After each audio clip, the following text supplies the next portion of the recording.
Hey,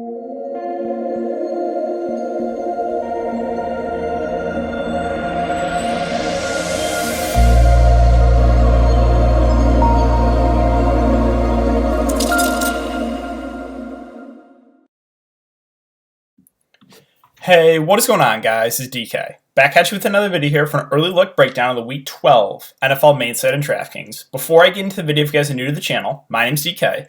I make daily videos breaking down NBA, NFL, PGA, and esports daily fantasy sports slates. Before we get into the video, I want to thank you guys again for the support on the videos, the live streams, as well as on Twitter. It's greatly appreciated. The easiest way to support me, since all the content is free, is just to leave a like button on the video, subscribe to the channel if you haven't already, and hit the notification bell so you know when I upload videos and when I'm going to live, and spread the word. If you have friends that play DFS and you like the content, spread the word. That would be greatly appreciated. Also, if you guys cannot watch these YouTube videos, I do upload on Apple Podcasts. The link is in the description below, which is the DK DFS show. One more thing, if you guys are looking for the Thanksgiving slate breakdown, I do already have it up on my channel, so make sure to check that out. 3-game slate Thanksgiving. I will also be live 45 minutes before lock to go over everything and answer all your guys' questions. So make sure to check out that video as well as the live stream. But yeah, for this slate, obviously we'll talk about the Week 12 Sunday main slate, early look. So let's get into the video. Before we talk about the players and the prices, let's look back at my lineup here from Week 11. So Week 11, Lamar Jackson is just tilting me, man. He is just not the same this year. I was really high in him this week. There was obviously some value at quarterback. I mentioned it with the cash game core, gave you guys Taysom Hill, Dalvin Cook, and Keelan Ballage, who are all really solid. But again, they're all pretty popular. All three are really popular. I just liked the pivot to Lamar Jackson. There was some risk involved with Taysom Hill. Right? I wasn't fully convinced that if he was playing bad, that they wouldn't go to Jameis. So, but it worked out, right? He had a couple rushing touchdowns. He got you there for sure. He outscored Lamar Jackson. So I got to take that on Lamar. Like, Lamar is just, he was in a good spot. Everything looked great, and he continues to just put up subpar games. So I think I'm kind of done with Lamar, meaning that he'll have a big game on Thursday to really tilt me. But yeah, running backs I kind of hit in the running backs here. Obviously, Dalvin Cook was super popular. Keelan Ballage put up 14 fantasy points, was perfectly fine, and then Zeke Elliott 22. So running backs were good. As far as the wide receivers, Mims was one of the value plays I mentioned. He finished with 10 fantasy points. I think that was more than enough for me at that price at 3.3K. With McLaurin and Boyd, this was the tilting part because both had about what they finished with to start the second half, and when Joe Burrow went down, that game was just a mess from there. Cincinnati, with the backup quarterback, could not move the ball. Washington was playing from the lead, so they just ran the ball up the middle, and it was just a dead game. Like, nothing else happened. So tilting because Boyd was on pace for a massive game, if you guys were following that. McLaurin was on pace for a really solid game, too, and there was just no offense that second half once Burrow went down. Unfortunate for Burrow, obviously, with the ACL and the MCL. He'll be out for a good amount, so hopefully he is good to go next season. But yeah, that was just unfortunate for my lineup, right? It just killed that game. So McLaurin and Boyd were on pace to crush, and the injury just really affected that game. Logan Thomas, yeah, he was let down. I mean, he still played again the entire game. He had 5 or 6 targets still. It's just Washington didn't need to pass in the second half, right? They didn't at all. So a little bit tilting. So, originally I wanted to go Goddard, but with the rain in that game, kind of went off him. And Goddard had a good game, so that's just how it's been going for me recently with DFS. And then the Falcons D went with them with Taysom Hill playing quarterback. 5 fantasy points, that was fine, right? Let's go for a really cheap defense. Other defense I mentioned, I think the Jets had 8 fantasy points. He went there, that worked out. But yeah, really for me, it was just the letdowns in my lineup was, Lamar at quarterback, kind of done with that. And then just the fact that Cincinnati-Washington game in the second half was just a dud. So that's a look back for me in the main slate. I hope you guys had a good week. And again, let's see if we can turn it around here for Week 12. Again, if you guys are interested in the Thanksgiving 3-game slate, I do already have a video up for that. So let's take a look at some of these Vegas odds. Not all of them are out yet, but we'll go over the ones that are out right now. We have Cardinals and Patriots as a 49.5 over under. The Cardinals are 2.5-point favorites. We have Panthers and Vikings at 49 over under. Again, we got to monitor Bridgewater's status. He was active and inactive. They went with PJ Walker. So We'll see with that game. Browns and Jags, the 48.5 over under. The Browns are 6.5 point favorites with Raiders and the Falcons right now currently the highest over under of the day at 55.5 over under. Raiders are 3 point favorites. That one obviously looks pretty good for stacking purposes. You can say the same thing about the Chargers and the Bills, which I think looks definitely like a shootout potential here. 54 over under. The Bills are 5.5 point favorites. We have Dolphins and Jets of 44.5 over under. The Dolphins are 7 point favorites. That one should be kind of ugly. Both offenses have not been doing great recently. We have Giants Bengals of 42.5 over under. Giants are 5.5 point favorites. Titans and Colts at 51 over under. Colts are 3.5 point favorites. We have Saints and Broncos of 44 over under. The Saints are 6 point favorites. And that's what we got right now as far as the Vegas odds for the main slate on Sunday. So let's talk about quarterback. And once again, quarterback for me, it's going to be the top guys. Like there's a couple cheap guys you can look to on the slate, but I just really like the upside in the guy on like the first 5 or 6 guys on the slate for quarterbacks. So yeah, Kyler Murray, you guys know, basically playing every single slate. He had the floor game last game. He did. 20 fantasy points, only 15 yards on the ground. That's an anomaly for Kyler Murray. He's the guy that's been running the ball a lot more. I think it's just because that shoulder injury, he was a little bit worried. He didn't, want to run as much. I assume he's going to be good to go. All the signs are pointing that he will be ready for New England. The matchup's decent. It's not like amazing. It's not terrible. The downside here is just that, like I said, like New England is a very slow team, but if the Cardinals play from ahead, if they get off to an early lead, then the game, I think it could turn into a shootout. So Kyler Murray, I like a lot. If you can get to him at 8.2K, you have a couple clear guys you can pair him with. It's just the floor is, again, about 20 fantasy points to him, ceiling like 40. So, I do like Kyler if you can get to him there at 8.2K. Same thing for Mahomes at 8K. Even, the matchup might not necessarily be the best. It doesn't matter. It's Patrick Mahomes, and this guy just has a really, really high floor and a high ceiling. So love Mahomes if you can get to him. Again, you have Hill, you have Kelsey you can pair him with. So I just like the upside a lot in the guys at the top. And there's value we'll talk about where I think you can just go to the top quarterbacks. Josh Allen, really like him at 7.6. Buffalo's just not running the ball. If you look at Moss, Singletary, they're just not giving them any carries, really. So 49 pass attempts last game against Arizona. Again, that game was a shootout. Josh Allen does have some rushing upside as well, and this is, again, the second highest over under the slate, and with Buffalo not running the ball, it's going to be a lot on Josh Allen's shoulders, so I do like Josh Allen a lot here at 7.6. Same thing with Herbert, 7.2. The one concern with that passing attack going in a game against the Jets was, can the Jets score enough to make it competitive? They did, and you saw what Herbert did, you saw what Keenan Allen did, so I like Herbert too, and this is a game that definitely has potential for a shootout. He's been so consistent, like basically putting up 20 plus fantasy points every single game. And with this being the second highest over under the slate, I like Herbert a lot too. Brady at 6.6, I think it actually looks okay. He's been a little up and down, but this is a game that they should be, it should be a shootout, or they're probably playing from behind because Kansas City is a team that's going to put up points no matter what.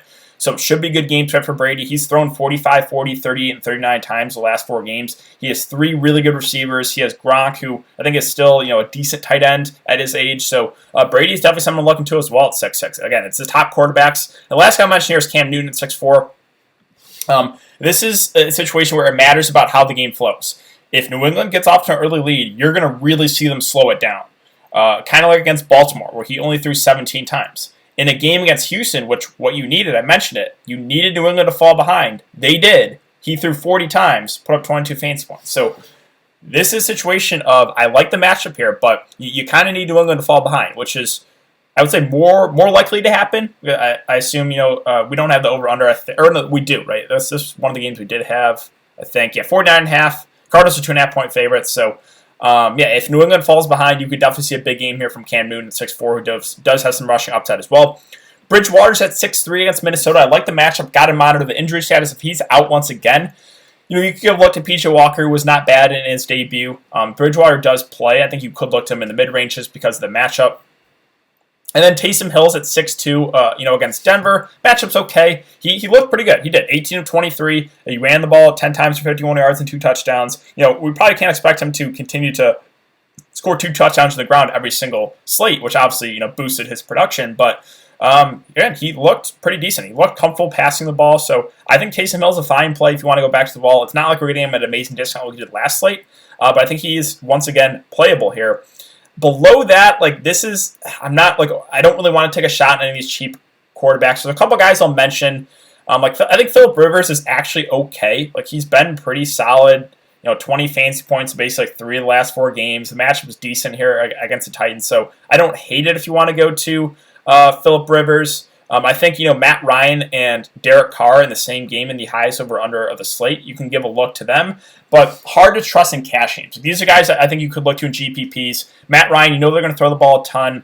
42, 30, 35, 35, and 37 pass attempts. He was not good last game, but he's up and down. He had, a stretch of like 12, 12, 7, and then put up that big 34 fantasy point game. So he still does have upside, but more of a GPP play, right? So, he can still get you 30 fantasy points. Obviously, you have Calvin Ridley, maybe Julio. We'll see if he's available. So, Matt Ryan is always in play for GPPs, but not someone you can trust in cash. Derek Carr's at 5.7. Can you go there in cash? Maybe just because of the matchup, but still, Raiders are a run-first team. If they're playing from ahead, it is going to be a lot of Josh Jacobs. So that's the risk. I think he's a viable play, cheap play if you want to go there. And then below that, no one really, I think, I would take a shot on. Maybe P.J. Walker if you want to get super risky if Bridgewater's out. Daniel Jones, I guess, is okay in a match against Cincinnati, but that game should be kind of ugly. Yeah, for me, it's going to be the spread-up quarterbacks. That's where I'm looking to right now. There's 5 or 6 guys at the top that I like the upset a lot on them. Let's talk about running backs. So Dalvin Cook, once again, clear play for cash games. Play him and move on for cash. 9.5K, you can definitely look elsewhere in GPPs because of that salary. But he's a guy that you can basically just lock in 30-plus touches from every single week, right? He's a guy that can get 30-plus touches on the ground. He's a guy they're going to look to in the air as well. 5 catches and 5 targets last game. The matchup is solid here against Carolina. It's not amazing, but it's not terrible either. And, yeah, he's just a guy that right now Minnesota is a clear run-first team. They're giving him a ton of work. He's the bell cow back. So, Dalvin Cook, once again, cash games. I think you play him. McCaffrey doesn't look like he's going to be good to go. We'll have to monitor this, but don't think he'll be available. If he's out once again, we could look to Mike Davis, but snaps went down on him a bit. Now, Kamara, I mentioned, I wasn't really on him last week with the fact that Taysom Hill is starting because I didn't think Taysom Hill was going to drop back as much, and he didn't, right? And Kamara only had 1 target, 0 catches. So it really lowers the floor with Kamara with the fact that Taysom Hill plays quarterback. So I'm not super excited about him. Even with a discount at 8.2K, I'm probably going to look elsewhere. You can look at him as a contrarian play, but right now it's going to be a stay away for me. Derrick Henry's a stay away from me again. I know he had a decent week last week, and the overtime salvaged his day. If that game did not go over to overtime, he would have finished 10 fantasy points. So, yeah, he's touchdown dependent. He got the long touchdown run in overtime to salvage the day, but you need that. You need him to score touchdowns. And Tennessee, surprisingly, is not going to him in the red zone. So if you're watching those Tennessee games, they'll have the ball the 1 or the 2, and they'll do play action.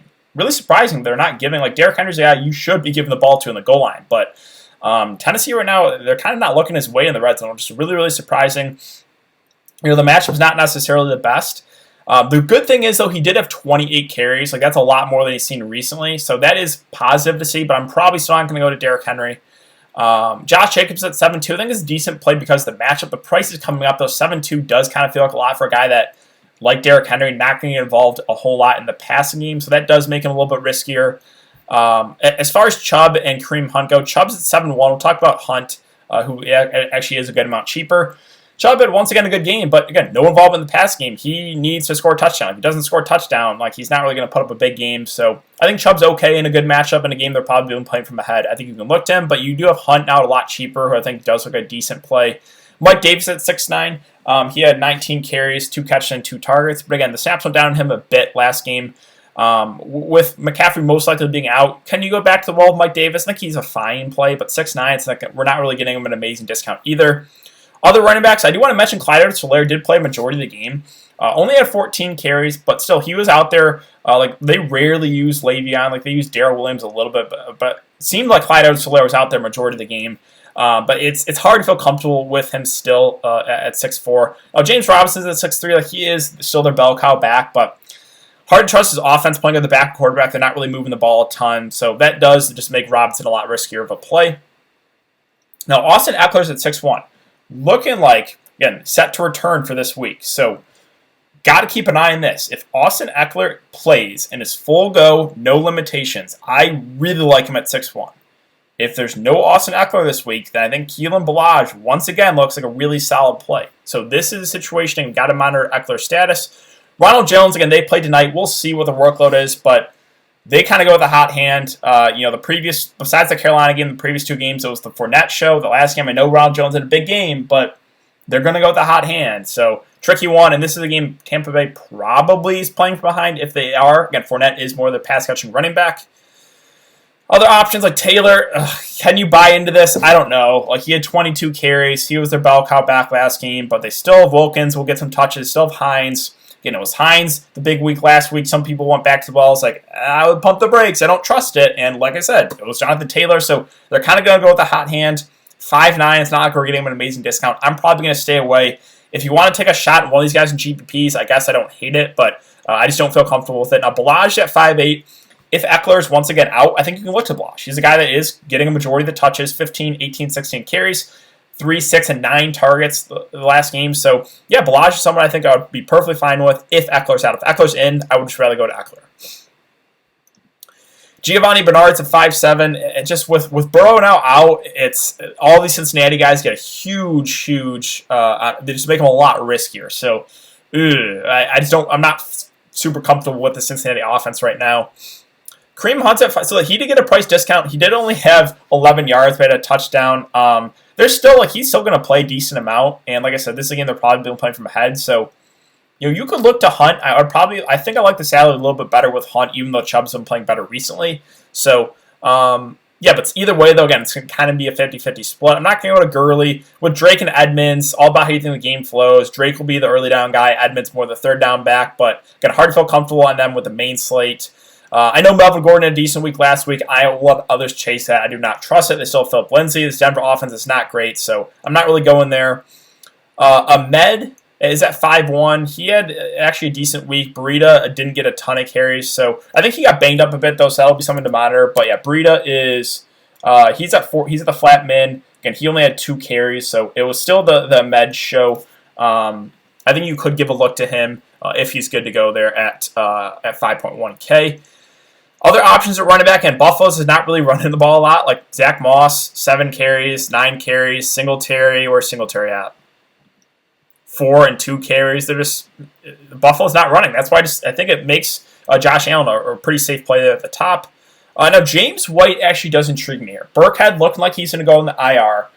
We know Damian Harris is not out there to catch passes. He's the early down back. So James White now has no competition for the third down role. He is going to be their pass-catching running back. So, and this is a game that probably New England's playing from behind. I think you can give a look to White. Not a cash game play, but I think you could look to him in GPPs. Had 6 catches and 9 targets last week. I think that really wraps up, though, for running back.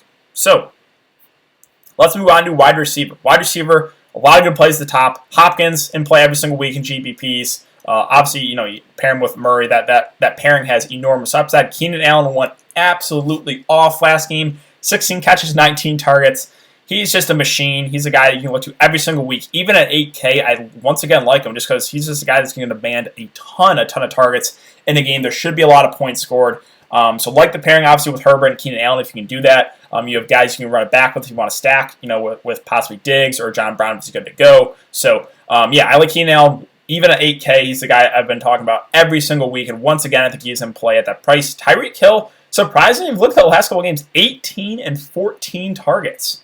Early on in the season, he was a guy 6'6", 3, but then 18 and 14. So can we expect that to continue? Probably not, but he is always in play for GPPs. Him, Kelsey, Mahomes, that stack is obviously expensive. Not a lot of people are going to do it, but it just has enormous upside every single week. So definitely can look to him in GPPs.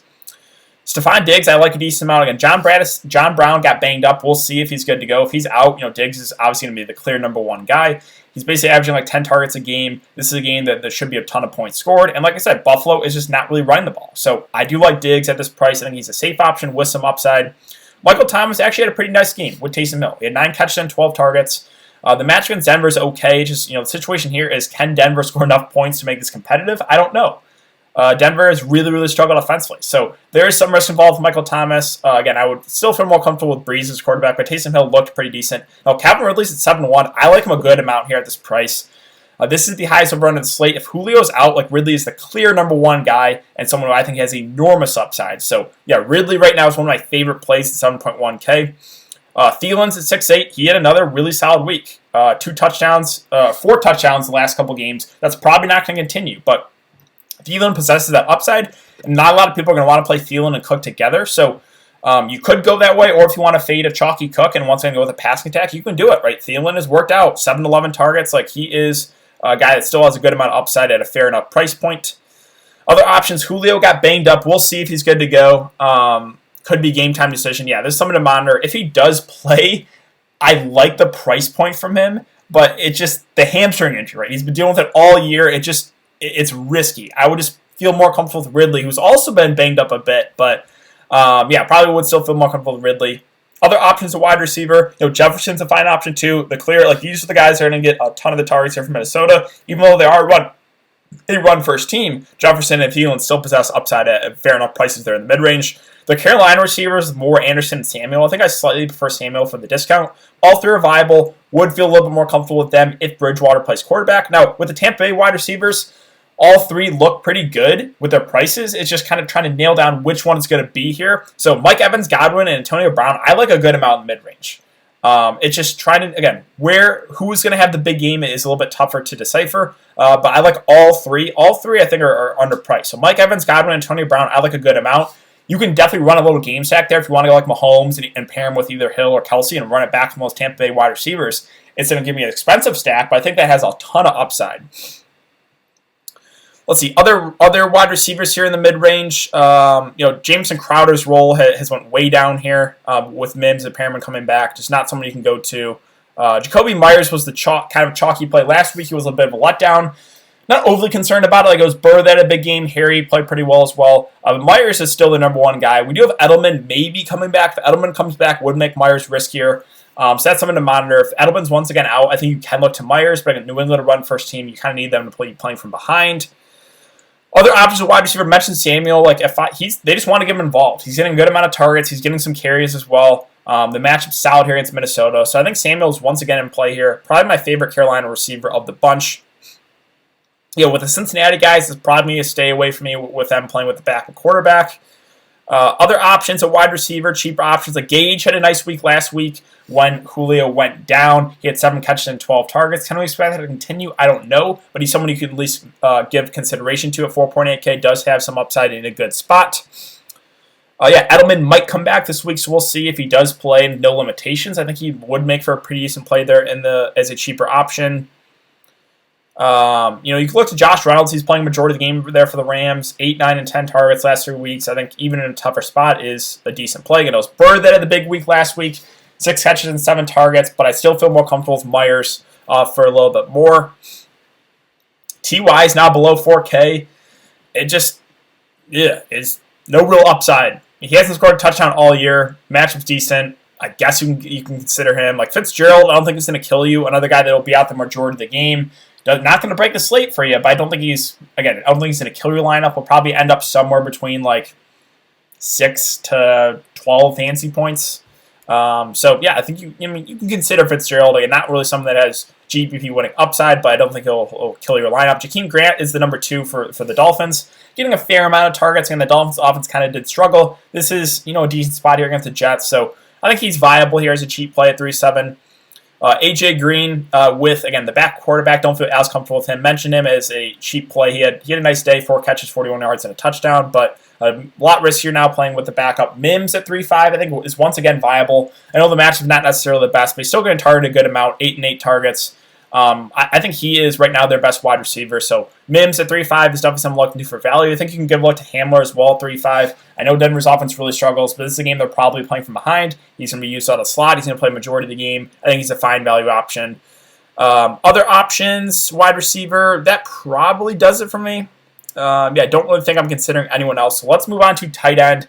Tight end, Kelsey at the top and get to him. Love the upside. Same thing with Waller. Great matchup. So the top 2 tight ends have enormous upside here with Kelsey and Waller. Just a matter of, can you get him in there? Can you feel comfortable with them in your lineup with the value, right? If you're comfortable with the value to get him in there, then I love the 2 guys at the top. There's some cheaper options we'll mention, like Hunter Henry still running a ton of routes. This is a game that is projected to be one of the highest scoring games of the slate. I think Henry's a decent play in the mid-range. I don't mind Ingram at 4 or 5. Besides the last game, 9, 10, and 10 targets. Gronkowski, I think, is viable too at 4-4, just because it's the game they're probably playing from behind. He's still playing a majority of the game. Other options at tight end, I like Hayden Hurst at 3-9. He had the donut last week. I'm not concerned about it, especially if Julio's out. I think they're relying on Hurst a little bit more here. Sure, again, donut, but I'm not concerned about this. This is a much better matchup here, and he's a guy that's still running a ton of routes. So I like Hayden Hurst a lot for value. I think people will get off him after the donut, but I like buying low on guys. I like to price a good amount on Hayden Hurst. Now, Jordan Reed, the snaps went up on him. The first game back, he only played like 10% of snaps. Last game, he played like 44%. He is their clear pass-catching tight end. This is a game that 49ers are probably even playing from behind, so I think you could look to Reed for value. And then below that, it really gets tricky. Not overly excited about any of these guys. The Colts tight ends, they use 3 guys. Like Irv Smith is their pass-catching tight end, but still, like Minnesota run first team. Yeah, there's really not a lot down here. Maybe stuff will open up throughout the week. Maybe we'll get a couple of value plays, but right now, that about wraps up for me for tight end. And as far as defense goes, we'll talk about it more in the final look as well as on the live stream Sunday morning. So that's going to do it for the video today, guys. If you have been enjoying the content so far, I would really appreciate it if you leave a like button on the video, subscribe to the channel if you haven't already, and hit the notification bell so you don't upload videos when I go live. Again, 3-game Thanksgiving slate, that's already up there. I will be live streaming as well Thursday morning, so make sure to check that out, guys. Thanks again. Hope you guys have a good day, and I will see you all later.